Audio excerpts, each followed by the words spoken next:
to you. So you say the most important thing is to assemble your own A-team. Yes, so you need to get the best of the bunch on your side. Right, how do you do that? So, starting with estate agents, the good news is quality of estate agents in the UK is actually pretty good.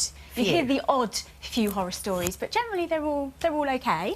However, to get the best of the bunch, what you need to look for is a member of the National Association of Estate Agents. They will be accredited, and there are accredited members up and down the country, or a member of the RICS, that's the Royal Institution of Chartered Surveyors. Now, with the NAEA, anybody can be a member providing they pass the qualifying criteria, they take their exams, and they sign up to a code of conduct. Right. Now, so you've got the big chains across the country, so people like Knight Frank, like Savills, like Foxtons, new entrants like Purple Bricks, but you've also got independents. So you don't have to be a big estate agent to be a member. Okay. But you do have to qualify for the criteria and sit your exams. What this is a mark of excellence. Fine. Effectively. Go undercover, you say? Yes, I always think it's a good idea to understand how your buyer will perceive your agent, because your agent is going to be the shop window for your property. So if before you instruct an agent, understand how they interact with a buyer, maybe give them a call, pose as a buyer for the sort of property that you're looking to sell, see how your experience is. So think about, how did you feel when you came off the phone? Did you feel you'd spoken to a knowledgeable professional? Have a look on their website, perhaps, see what the quality of photographs, very, very important. So again, all these things, it's buyer's perception. You've got about 30 seconds to capture them to actually book that important viewing. And how many agents and evaluations should you get on your property before you sign with one? I would always say get 3 agents in, because I think then you'll get a fair market picture. Okay. And again, if you've got a good agent on the case, don't forget they're specialists in their local area, so they will know and really have the temperature of the market. So whether you're in a cool or a hot area, they will know what's going on. But you could also check online, so you could perhaps look at Zoopla, see what property prices are doing there. So you've really done your research, and then when you get those valuations, you can feel confident that they are where you think they should be. And the solicitor, getting the right solicitor with the right qualifications is important. Yes, very important. So to touch on that briefly, because we spoke about it last week, but always use a member of the Law Society or a licensed conveyancer.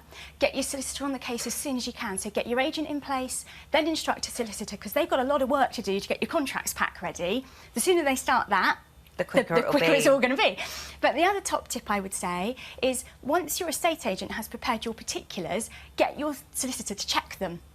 Because not many people do that, but as a vendor, you're responsible if it's wrong. So get your solicitor to check, and then everything's... That's a good idea. Your responsibility as far as the property is concerned, you say image is everything. Yes. So again, what we're thinking about is when you're... I always call it the warm tummy feeling. Obviously, you've bought houses, you walk in, and within seconds you think, oh, yeah, I could live here. Yeah. So that's what... It's your responsibility as a vendor to do, because the estate agent, he could be brilliant, but he can't do that for you. So really, you need to think about how you present your property. So how are you going to make people go, wow, when they walk in the door?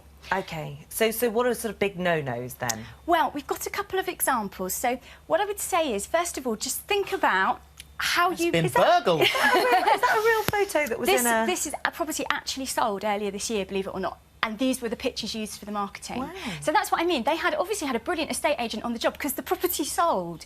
But, yeah, really. But think about what your buyer's reaction would be when you walked in to look at that. So, you know, tidy the clutter, just keep it tidy. Wow. This is a bedroom. How can you use that space? You can't see what space you've got, what you haven't. And, you know, it goes without saying that's not an ideal. It's a rather eclectic approach, I would suggest. We've got another one quickly of the kitchen as well, and I think the point here to make is it's okay if your kitchen needs updating. We're not expecting people to have a show home. That's fine, just make it clean and tidy. Just make it clean and tidy. No, I was going to say, and also knowing who your target audience are is really important. Yeah, that's really important. So, again, and your estate agent will be able to help you with this, because don't forget, they're marketing experts in property. That's kind of what they do. But think about who might buy your home, because what you want to do is create an aspirational sort of dream environment that people will walk in and go, I can imagine myself living here. So this property, it's a real property. It sold earlier this year through Rightmove. So, And this vendor really thought it through. So this wasn't professionally homestaged, this is the vendor doing their homework. And you can see here, they've tidied up the coffee table so the magazines are neat. You can see they've put the lamps on for a bit of warmth. They've opened up the blinds. I don't know if you can see that, but there are blinds, but they've opened them to get the light in. The sofa's pumped up, the cushions are nicely arranged. It's a real home, and you can see that. But equally, isn't it beautiful? Well, it's worth spending the time just to tidy up, because you're the one that wants to sell it. Of course, and it costs nothing. No one needs to do you a favour, that's for sure. What about the kitchen?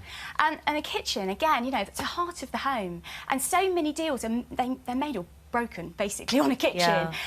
So that is a nice kitchen, even isn't though it it's beautiful? beautiful, I have to say, isn't it? Isn't it beautiful? You know, but again, there's the worktops. You can see how much workable space you have.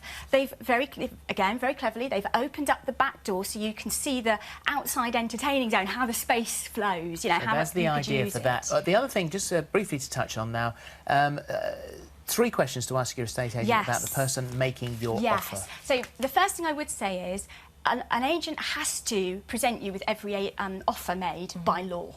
So if you don't like the offer, please don't shoot the messenger, because it's not the estate agent's fault. But there are questions you need to ask, because if it's a bit lower than what you expect, there could be reasons for it. So ask and understand what the buyer's position is so that you can understand where the offers come from. So very quickly, first of all, how are they going to pay for the property? Is it cash, or are they raising a mortgage? If they have to get a mortgage, then is it in place and approved? Are they ready to go? Are they ready to go?